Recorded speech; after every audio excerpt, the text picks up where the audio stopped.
A landscape is a piece of art that highlights the outdoors as the main subject.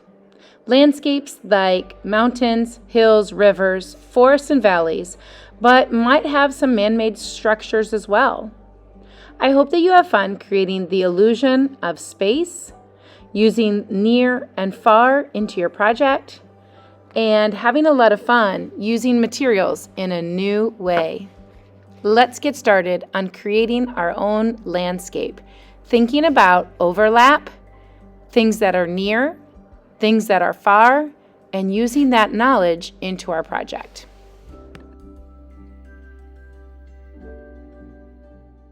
Beginning with the end in mind, we're going to create this mythological or imaginary landscape with a fancy creature. Let's begin by drawing out our landscape.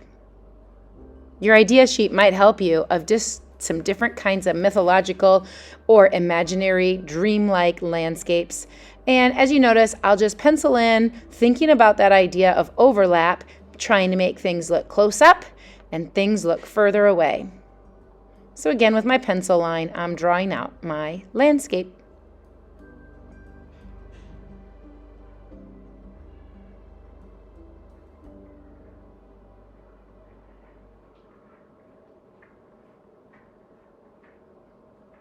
Now that I've got my image drawn in pencil, let's take out our Sharpie markers and go over our pencil lines with Sharpie.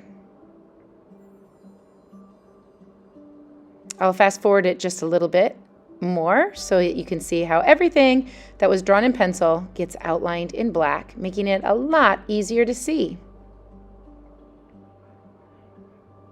Now that I have my work done in pencil and my work done in Sharpie, this is how it turns out.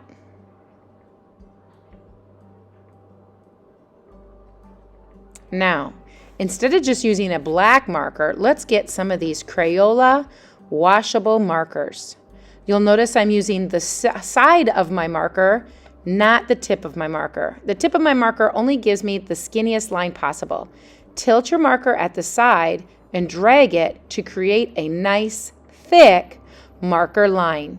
You'll notice that I'm going right over top of or right beside my black Sharpie markers. Decide what colors you want where and do the same thing, filling in or overlapping your black marker with some washable colored markers. This is a fantasy landscape, so your color choices might be realistic or your color choices might be imaginary.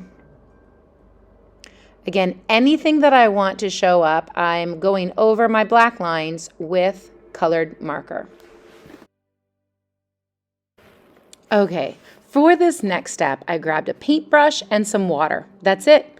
Just some water and a paintbrush. And because these are washable markers, when you take the water from the water source, from the cup of water, and I'm constantly going back and forth, water to the project, water to the project, water to the project, you can see how the color from the marker starts to fill in all that white space. It's like taking the marker and turning it into a paint.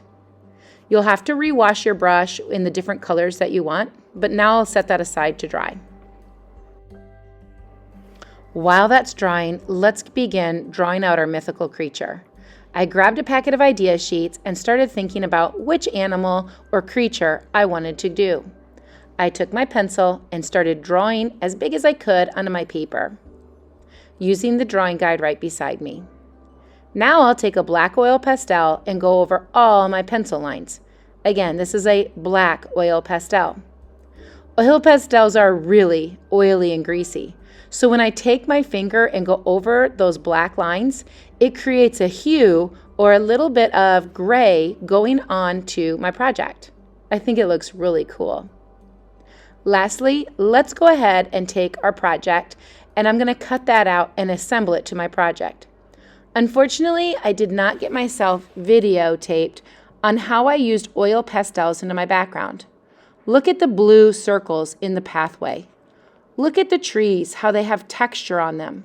Look at the details that I added into the ground as well as onto my castle. I did that all with oil pastels. Now, as you can see, I cut out my project and I'm gluing those pieces together. I know this looks like an egg, but if you cut that zigzag line in half, I'm going to use both of these to create wings onto my dragon. Some of my dragon is going off the edge of the page. That's okay with me. This is another great use of overlap, showing space. Thanks for watching and happy art making.